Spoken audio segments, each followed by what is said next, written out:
So it's recording. Okay. Hello, everyone. This is Tal Boyd, and welcome to another edition of our session and our webinar series. And today we've got a pretty exciting session for you. We are going to be talking about social media, and before we get started, there's a couple things that we need to take care of, just a little housekeeping. First is this webinar is scheduled to run about 30 to 35 minutes, and you'll notice on your webinar on your webinar chart, you'll be able to see where you can insert questions if you have questions, and if we have time, we'll get to it. And yesterday, we were able to go through the questions that folks submitted. We had about 25 questions, so we'll try to get to them all. And if we don't, though, we will respond through a blog post, or we will be able to send you a message about to answer your question as best as we can. And we will be recording this session, just so you know. So if folks have missed it, you will be able to download it at a later time and date. And without further ado, let's go ahead and get started. So today I am joined by Matthew Mann, and hello, Matthew. Hello, guys. Welcome. So, Matthew, tell me a little bit about let's go ahead and get started and just tell me a little about your background at Averett and higher education, and then just give us a little bit of background about your current staff, and then we can go right into our conversation about getting social media set up on your campus. Absolutely, absolutely. Well, again, good morning, everyone. My name is Matthew. I am the Assistant Director of Admissions here at Averett University. Just a little bit of background about myself. I am an alumni of the university, but I was a transfer student, so I have a little bit of unique perspective talking to prospective students. After college, I worked in everything from healthcare to nonprofit, and I've been with higher education for about 6 years. I came back to Averett to serve here in a admissions and marketing type of role. Here at Averett, we're a university of roughly about 1,000 undergraduate students, so a fairly small university in rural Virginia. And then we have roughly in our admissions staff 5 counselors and a director. But as far as the social media team, it's myself and one other counselor, as well as a student, a group of students that help us as well.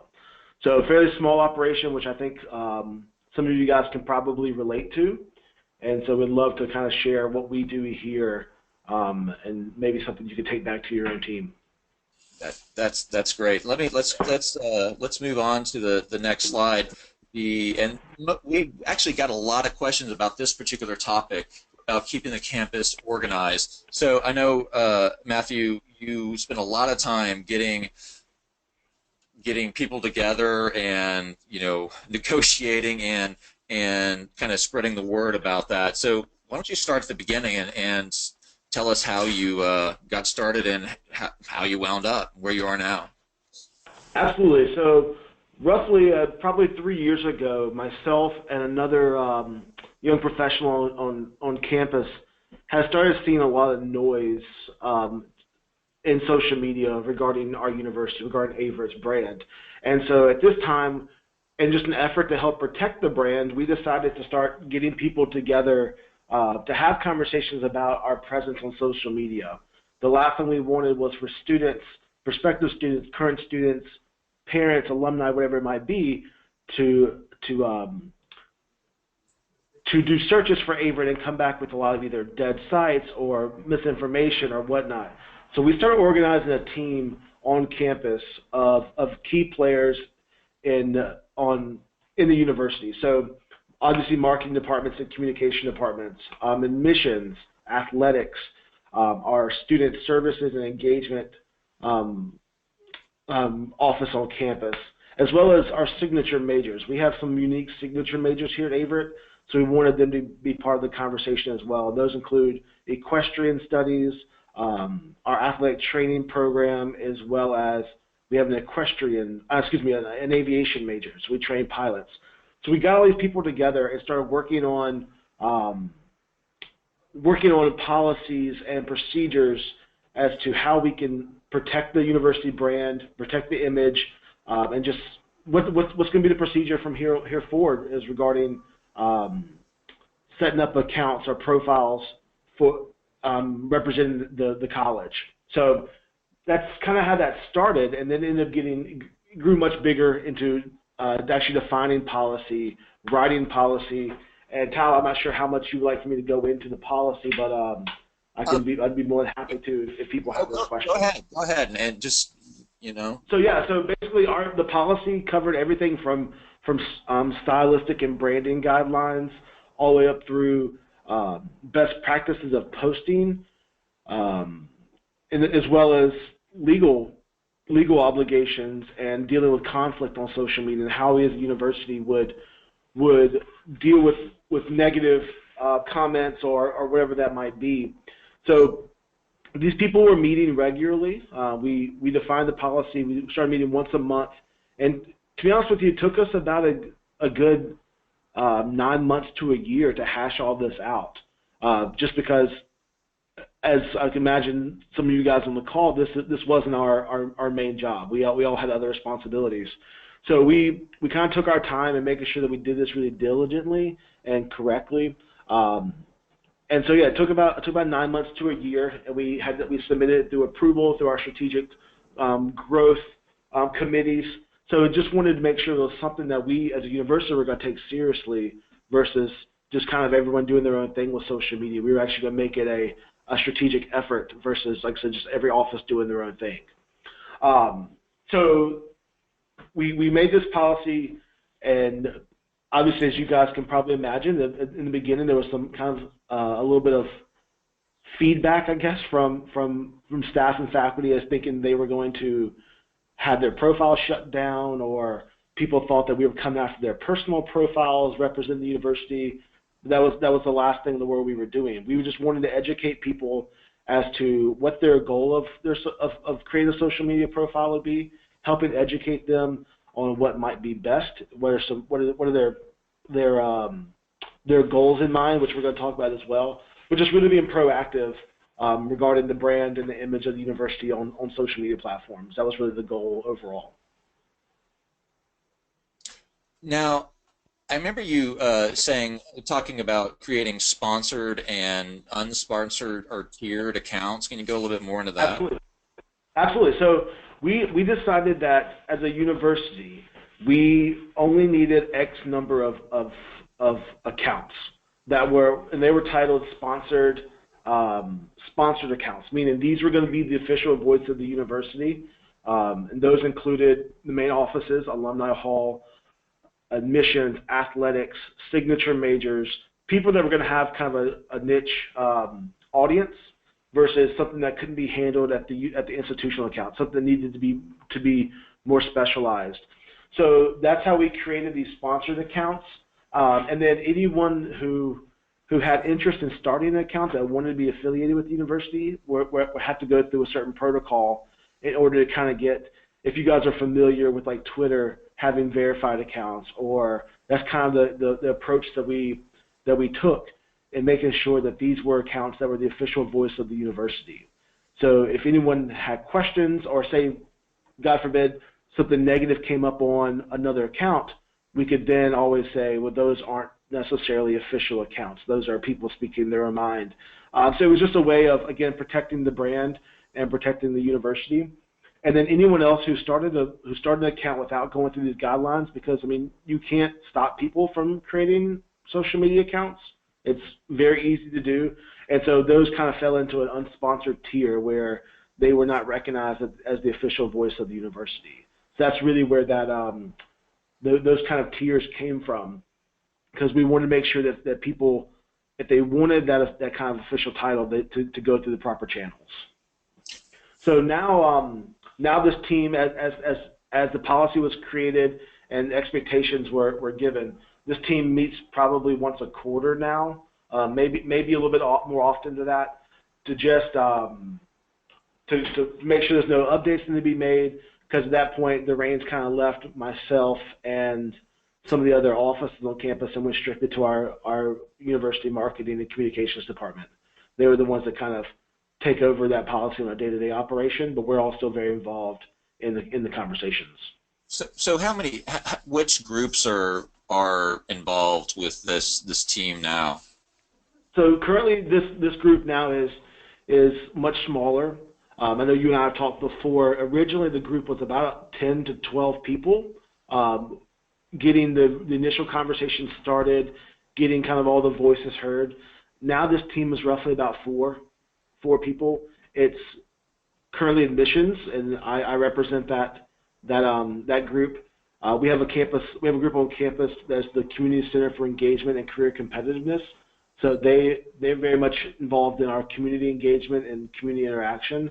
So they're part of that conversation now. Obviously, marketing and communications, as well as athletics, and we also have an academic voice as well. So right now the team is about 4 to 5 people. So we've dialed it back significantly. And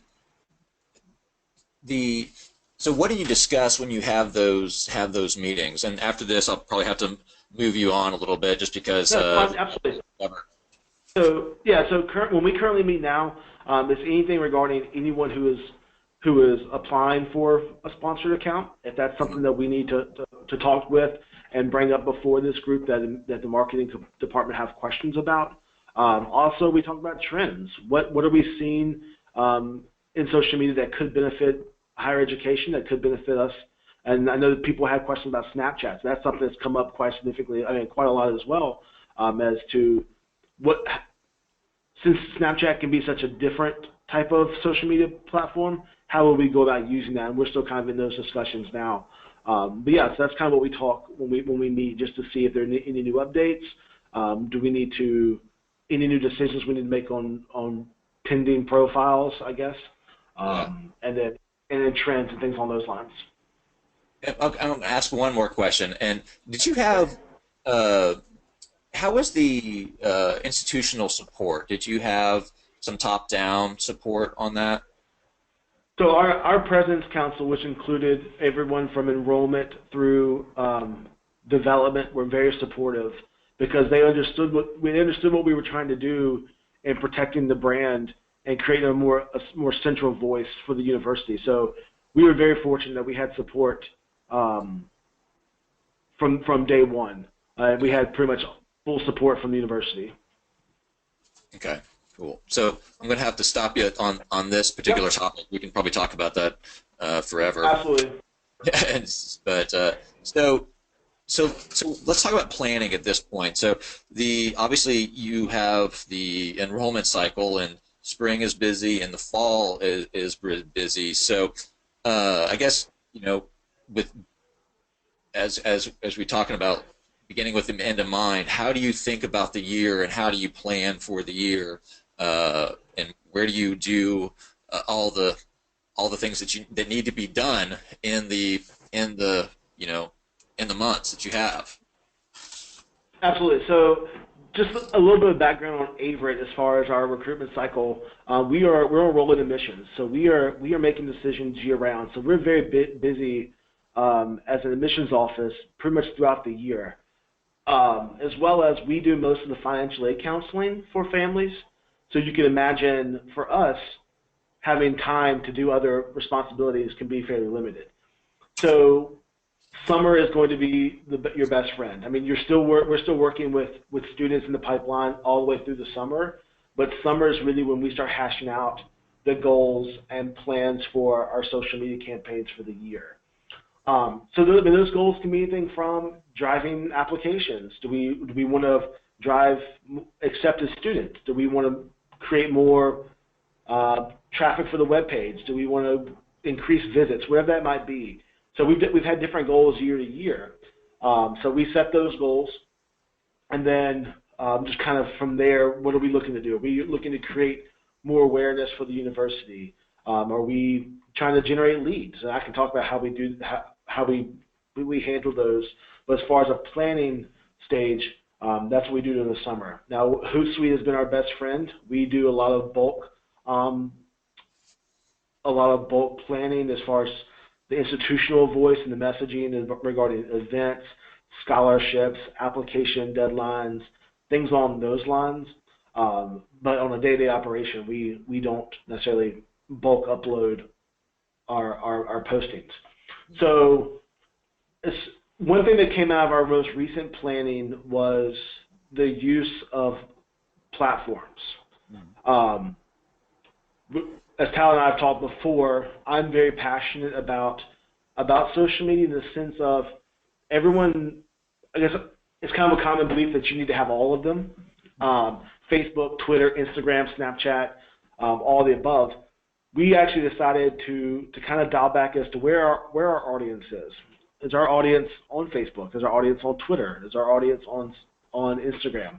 So we decided at that point as a university to actually take the admissions Facebook page offline and funnel all that information to the institutional page. If you happen to go on it now, we've actually reopened it just to upload counselor bios. That way, if people were to see them, they're fresh and on there. But most of our information for Facebook goes directly to our institutional accounts.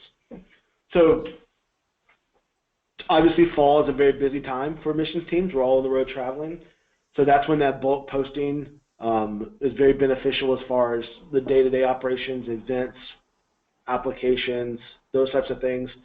But for us, the fall is kind of our go-to time on social media. We're on the road. This is a perfect time to start creating content, being at schools, being at fairs, in front of students, with families.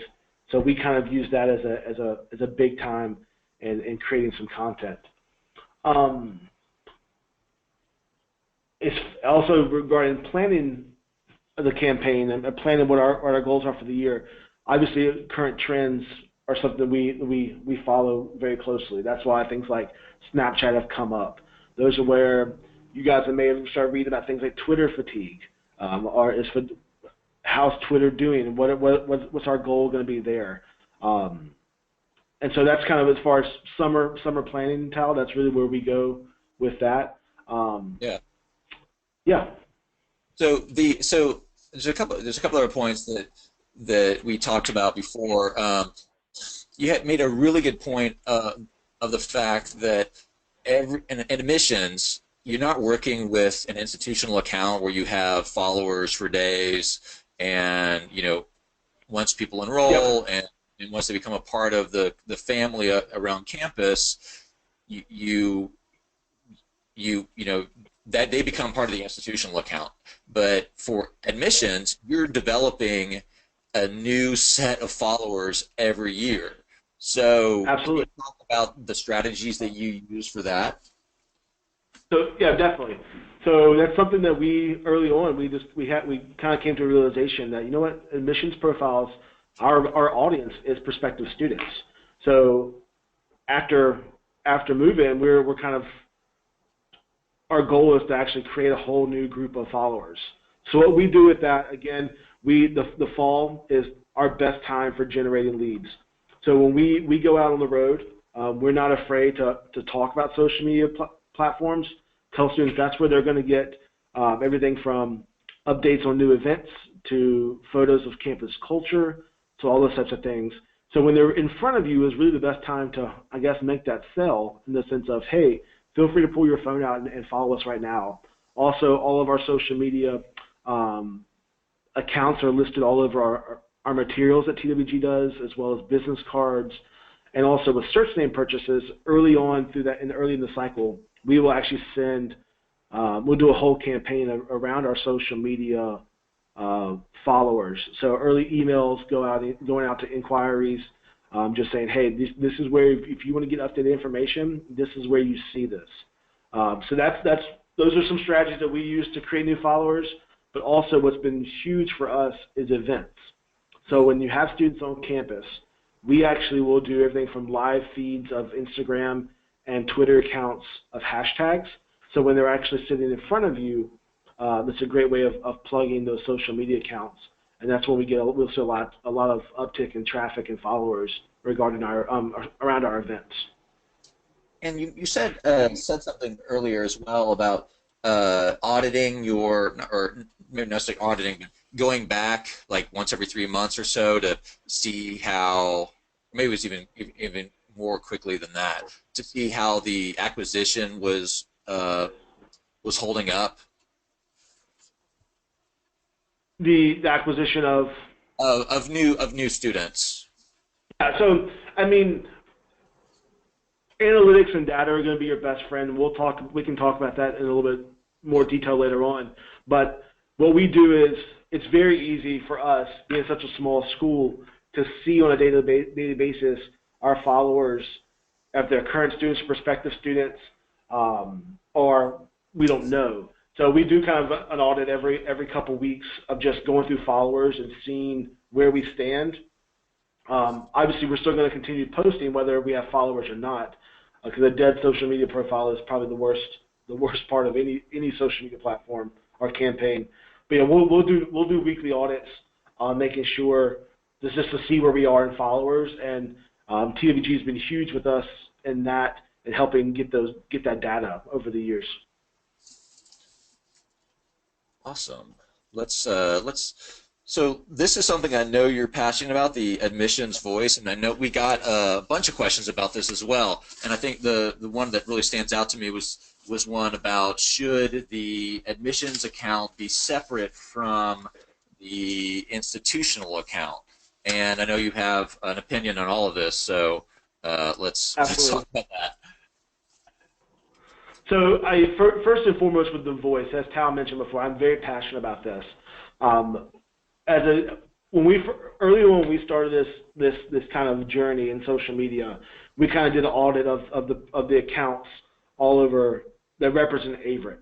As I mentioned before, we're a university of roughly 1,000 undergraduate students, and we had over 40 Facebook profiles associated with Averett University. And I tried to, people didn't really realize why that was an issue until I told them, hey, here's a university right down the road from us at Duke, and Duke has 12 profiles for the entire university.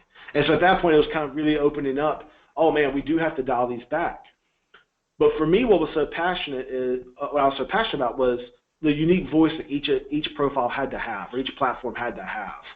There's no point in us dialing back or only having 10 accounts if all of us are going to have the same exact messaging. So for me, admissions, our audience is obviously prospective students. So we need to have a very unique voice in talking to prospective students. I don't need to sound like Alumni Affairs. I don't need to sound like the institution. I need to sound like someone who is talking to a family in front of me. So we try to create as much of that in our posts, whether that be more lighthearted, more sharing things like memes or whatever that might be, in order to kind of continuing to have this unique admissions voice. We're very fortunate here at Averett that we have a senior staff in our admissions office. We do not have a lot of turnover in our admissions office, but we're all still fairly young. So we were able to kind of relate a lot to our students, because we're not far removed from being where they were.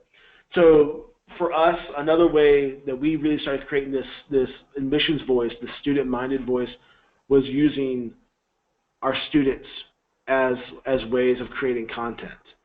And we can talk about that as well. Yeah. So just kind of, yeah, so for us, what we did was we had student ambassadors, as most of you guys probably do, that are giving tours, the people that you feel comfortable being in front of your families, talking to your students. That's where we started. We kind of went with them first and said, how can we use these students to help us with social media? So things like takeovers and things like, hey, for us, well, we give you a perfect example. Last summer when Pokemon Go was the big kind of fad and thing, most of us in the office were not playing Pokemon Go. So what we were doing, we'd have students who were funneling us content of Pokemons that were on campus. and we were using that as a campaign in order to create engagement with our students. So I guess that's, I mean, as far as creating our specific admissions voice, that's kind Yeah. of the route we went, and making sure that we could do it successfully. I did not want to sound like we didn't want to sound like a coach. A coach is going to have a very different voice talking to a prospective student athlete than it would be for us. So that's kind of what we did, and how we got successful with finding that voice. And I'll be honest with you, as we talked yesterday, this is something that that we kind of stole, I guess, or we used best practices from other universities. I met a university that actually had a team of 15 students and employees that ran social media, that ran 3 social media accounts. This university was obviously much bigger than Averett, but we kind of used their model in the sense of, hey, we have all these students that love this university. How can we help them? How can they help us create content? So that's how we really focus on that student voice. So at the bottom here, we've got a note that you and I talked about training to engage, both positive and negative. What kind of training did Mm-hmm. you put these folks through? So the first thing I always told people when we started setting up these kind of student-minded accounts was, it's as silly as it sounds, as small as it sounds, creating username and passwords that you don't mind sharing with people is obviously probably one of the biggest things up front, and having people that we trusted. So a lot of their training with being ambassadors, we kind of looked at it the same way as training them with these social media platforms. So for us, it was picking out students, choosing these students that were engaged on campus, whether it was with athletics, whether it was with Greek life, whether it was with student government, and just training them regarding what we're looking for. And basically what we were looking for is what they do anyways. Taking these students, we actually asked them to kind of submit their own social media accounts as well. Just not necessarily give us access to their social media accounts, but hey, show us what you're doing on your platforms. Because if a student is not engaged in their own platform, the likelihood of them being engaged in yours is probably pretty low. Yeah. So we wanted to see someone that was active on campus, that people knew their face, and that we knew that we're going to create good content. So for us, it was kind of almost building, I wouldn't necessarily a calendar, but ideas of what we could expect on a daily basis. So, hey, we might need you to create some content in the classroom on Monday. Hey, you're back in the classroom on Monday. Feed content about the classroom experience. All right, now it's Friday, tomorrow or Saturday. Now it's game day. Hey, create some content of tailgating or at the game or wherever it might be. Yeah. So just training them in what the expectation was. We're very fortunate that it didn't take a lot of additional training, just because we knew these students, and typically these were some of our best and most engaged students on campus. Mm. And it sounds like And you. as well as, I'm so sorry. It sounds like you, rather than keeping a calendar and keeping to it, it sounds like you generated themes for the week or for the month and just worked against those themes. Absolutely. So as we've talked before, one of our most successful campaigns we did a major Monday. And so each Monday, and this is something faculty love as well, because you're showing their programs love. So we literally went down the list alphabetically and created content for every major, whether that be testimonials from students, graduation rates, what current students are doing in job placement, and whatever that is. And it sounds like something you have to create a lot of up front, and it is. But once it's created, you have that material indefinitely. You can always go back in and make changes to grad rates or new testimonials or whatever it might be. But it was something that we kind of going with successful campaigns and themes. We share that same idea with our ambassadors and our students. Create a theme. What theme would that be for the week? All right, so this like a tailgate spotlight, or whatever Right. it might be. And other campuses other offices on campus are doing this. So I mentioned before, like our community engagement office on campus, they'll do the same thing where they have what they have called Day to Engage, where all of our students are active in our community in some aspect of community service. So they'll do things like themes of that day or takeovers with their students. So they're actually getting content from the student's eyes versus an administrator or a staff member looking in from the outside. Does that make Yeah. sense? Yeah, Okay. it does. And one of the things that I've seen is that if you let your students drive, they're going to show you a whole heck of a lot more than you would ever think um, of think of planning for. They're going to show I you think a I think when the yeah I think one of the best things I was telling someone early on in this, I'm on campus 8 hours a day. These guys are on campus 24 hours a day. Prospective students are going to want to see things that aren't during the work hours, yeah. and so having students that are on campus that can create that content is going to be was key for us. Okay, we need to move on just a little bit, and we got a couple more slides, and we're hitting just about the 30-minute mark, but we're going to keep going on this because it's a great conversation. So let's talk about the tools that you use to become more efficient. You mentioned Hootsuite, but there's other things that you do to I guess plan it as well as prepare for uh, your time on social media. Yep.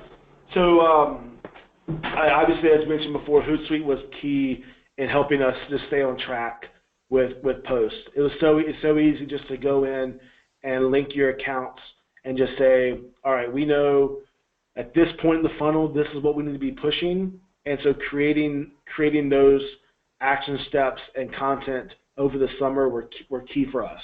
That's kind of our big one. Just kind of going down a list right here, as I mentioned yesterday with Tal, is that there's no silver bullet when it comes to social media. Just because it works for a university like Averett doesn't necessarily it's going to work for everyone else. So think creatively, kind of think outside the box. Don't be afraid to have campaigns that don't do well because you don't really know what's going to do well for your audience. That could do well for us that may not do so hot for you guys. Just because, I mean, we all know the type of students we work with, and that's different from university to university. Having a routine is key, and Hootsuite, like I said, helps with keeping that routine. So for what we do is we have our scheduled content that's created, that's scheduled out, and every morning, myself and another employee, we come in and just literally do monitoring on all of our social media accounts. What was different last night, or what was different this morning, or yesterday afternoon when we weren't on it, and creating that daily kind of part of what we do helps really stay on top of things. Waterfall content. If you all aren't familiar with waterfalling, basically it's the same content across platforms, but releasing at different times. That was something we did a lot with our most recent campaign of counselor bios, really educating our students as to who their counselors are, because we take great pride in making sure that we work really closely one-on-one with our families. So we release this information different times on Instagram, Twitter, and Facebook, just to keep the campaign going longer. So it wasn't just a dump at one point as, hey, this is who we are all at one time. So actually, I just submitted the last post for that campaign today, right before I got on. Same way with as I mean staggering content. We talked about bulk uploading content, letting the students lead. We kind of hit on before. For us, what's been so instrumental is, and I think what a lot of people want, and obviously in social media, is engagement. They want Yeah. they want people to know that what they're posting is hitting ears. And I said something to Tal the other day, and it kind of resonated with me as well. Is you can't be afraid to be social on social media. Yeah. There's kind of this thing of, well, I can't really talk to the students. I don't really know what to do. No, from an admission standpoint, I mean, you're talking to them anyways. Don't be afraid. There's just another way of talking to them. And it doesn't really sound like a tool, but it is. I mean, chatting with the student over social media can be just as much of a tool as calling them on the phone. And that's something we're not afraid to do here at the university. And we can talk about that if people have questions. But really for us early on, what was instrumental was I worked with TWG now for a couple of years. And it was something that was just they developed our printed material, and it was kind of the conversation happened from there. But I was getting reports pretty often about engagement, where students were coming from, what posts were hitting most. Again, geographic locations, where were we seeing the most mentions and content from? Whether I remember one time before I saw it was we would get a lot of hits from Georgia, and it was something for us was we didn't really understand as to why that would be. So using those tools early on really helped us in planning and creating content and where we were going to go moving forward with our campaigns.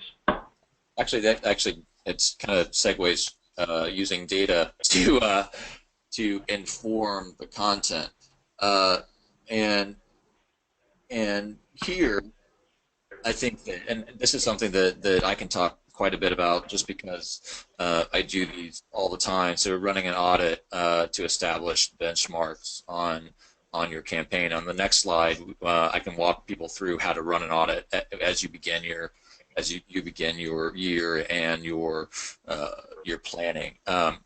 So the one of the things that you and I talked about, Matthew, was don't just use followers as a goal, but more engagement rates. So the amplification rates, the follow rates, using the things that you have a ratio, so you know what levers you can pull in order to make things go up or down, right? So if you have low engagement, then perhaps your audience is not the audience that you need to be focusing on, or you have bots or something to take away from your engagement, or your content is not the content that is actually getting you the engagement that you want. So you have this ratio between the users that you have following you and the actual content that you're producing. And so that's where it becomes essential to keep a calendar of content and keep a constant measurement on it, where on that content. So yes, you need to kind of establish a calendar, but you need to track everything that you're doing there, and making sure that when you measure it, you note, what was my engagement rate? Did I get likes here? Was this an image file? Was this was it just text? Was it a retweet?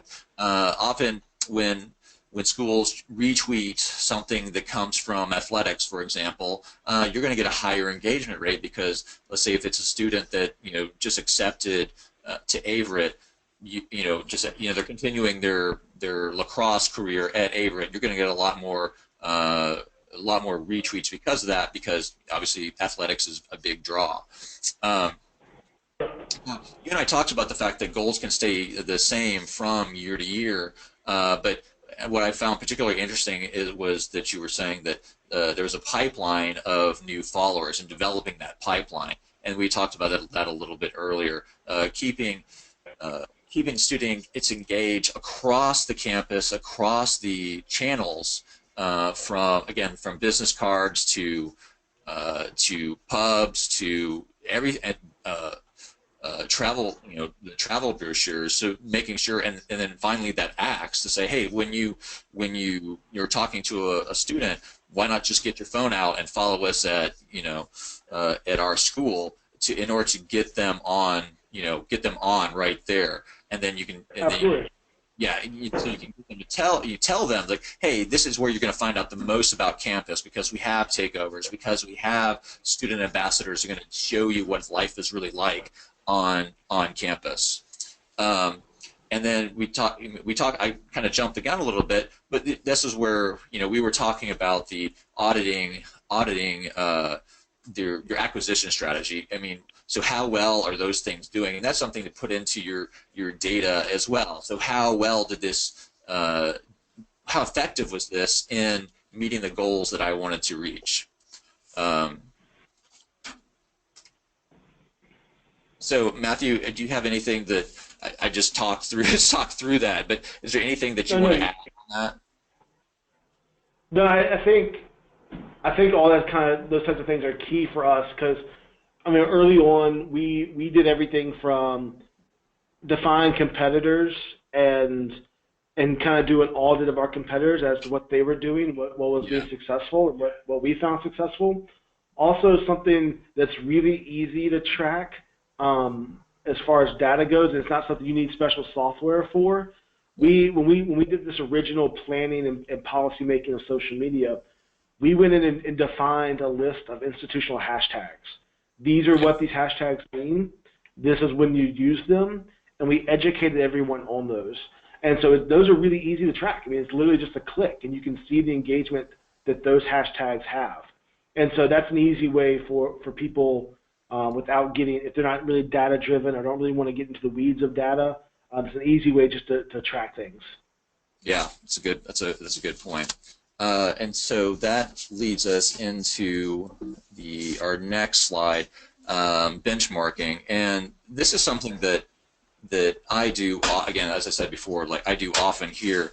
Whenever we get started with a social media client, I like to run a benchmark report, basically an audit of what you've done over the last year, and it's comprised of 5 different sections: a network review, policy review, activity review, and then finally a competitive review and a brand impact review. Now, the network review is basically you're looking at where does your brand engage the most. So oftentimes what will happen is we will engage in particular networks that we find are most compelling or the most interesting to us, and forget other leave other uh, networks dry, and then we're not posting content on there. And also what we want to do is also take stock of how the efforts that we have been using throughout the year or the 6 months to see that if they've reached our social media goals. Like, so lay those goals out and see how they've how we've been able to achieve whatever we've been going for. Now, on the so the questions that I ask in the network review is generally on my networks, which is my brand active, reactive, or inactive? So am I actively posting? Am I just reacting to the post, or am I have I just let that again let that high and dry? And which network have we treated as a priority? And are we basing where are we basing the post and the responses, or ignoring them? And then also what we're looking for is, what tactics have changed, or what usage have we changed in order to affect our goals. Now the policy review is very similar to what Matthew went through, where now if you already have a policy, it's always a good idea to review that policy and see what that status is. Does it need to be updated? Have things new networks come online, like Snapchat or something come online where we have to make changes. But generally, you want to make sure that you have a plan for reacting to people who say good things, and also people who say negative things about your school, because there's always going to be a little of both. Now, the activity view is really where we answer the question of what did we do last year, and what is success? Where was that success? We ask questions are like, what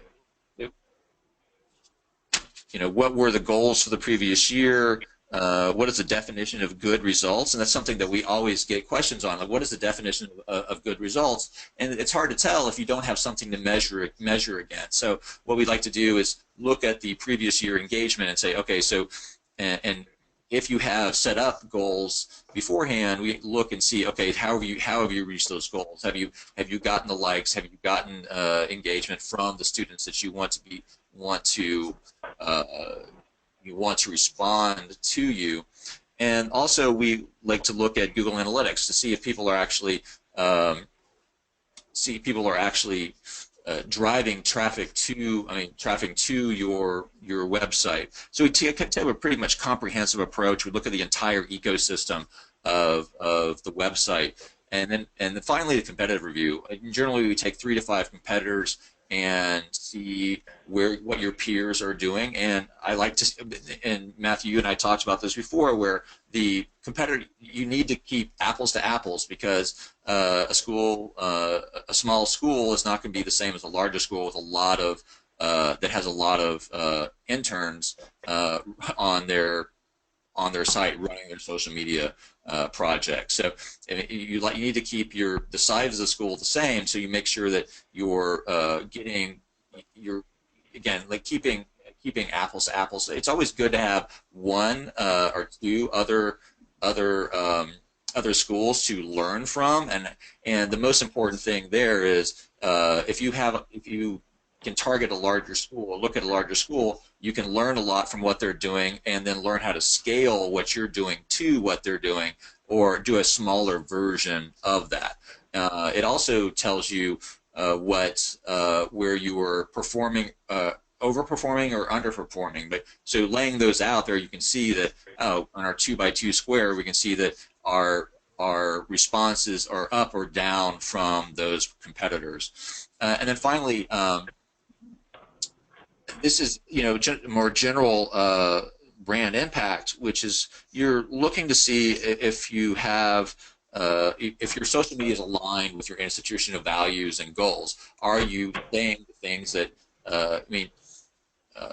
are you saying the things that your school wants to say, and you're conveying the information that you want to convey? So, and that's a general rules or general layout of the benchmarking that we do.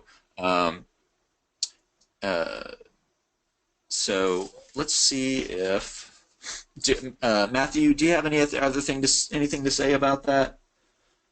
No, as far as that goes, like I said before, it was just it grew organically out of me wanting to know what was successful, and then working with you guys on that as well.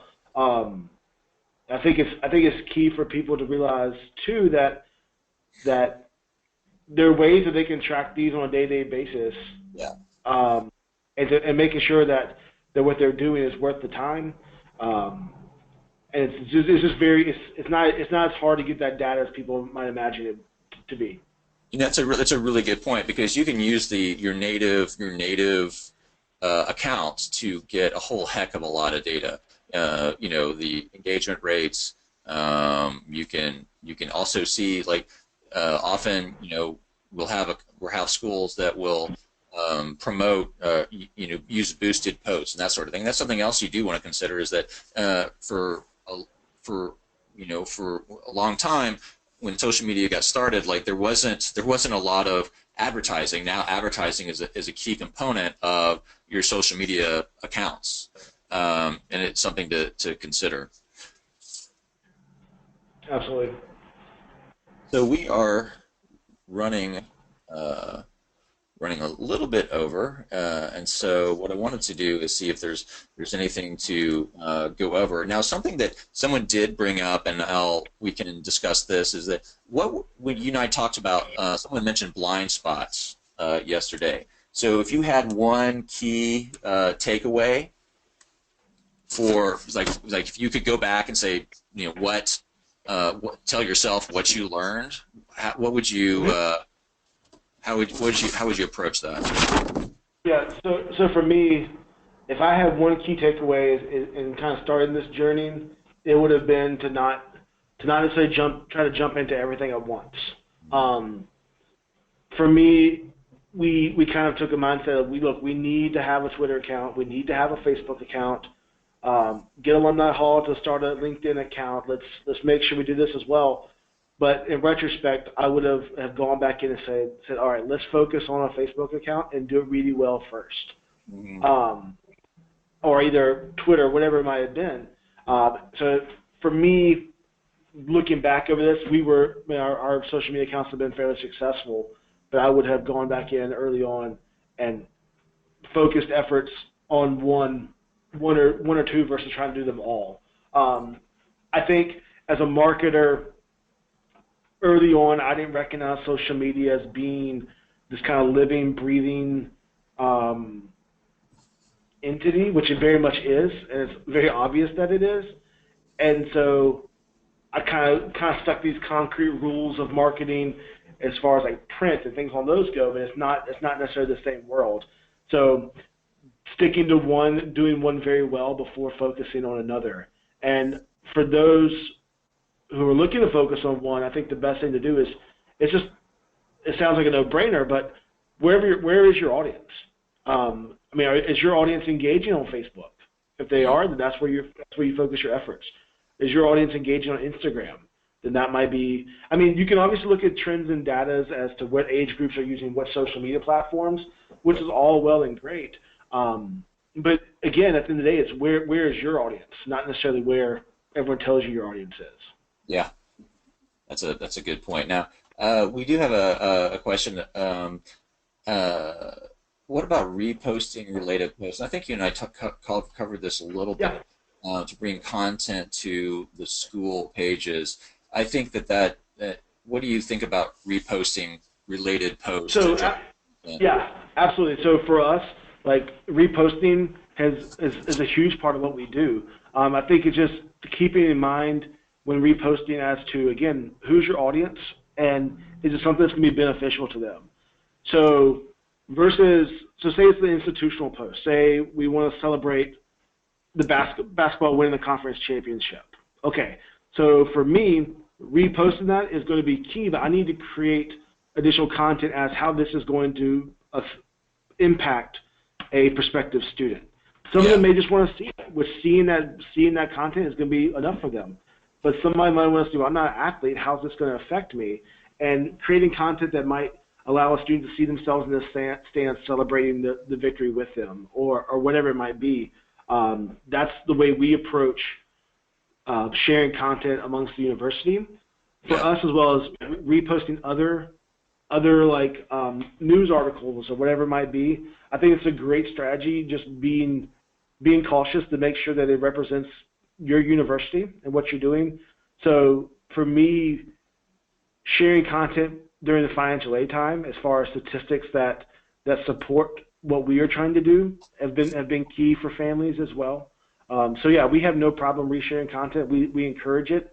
I just make sure that whenever we're reposting something that it has our unique voice to our prospective student.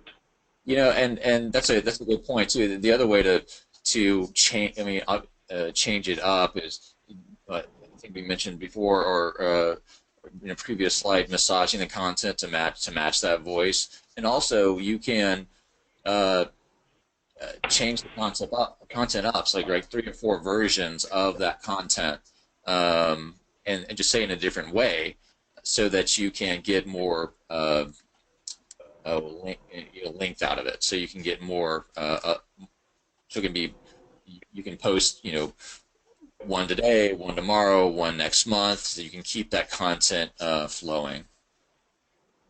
Absolutely. So we've gone way over. We haven't really lost anybody yet, so that's good. But we have to kind of draw this to a close. Matthew, thank you so much for having this conversation with me. I think it was great fun, and I really truly appreciate it. Not a problem. I enjoyed it. Yeah. So as we wrap up, we do have a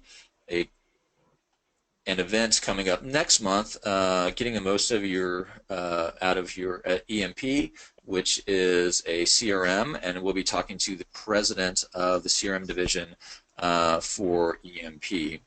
And with that, I will again thank you for joining me, Matthew, and we'll be talking to everybody next month. Appreciate it. Thank you guys. Appreciate it.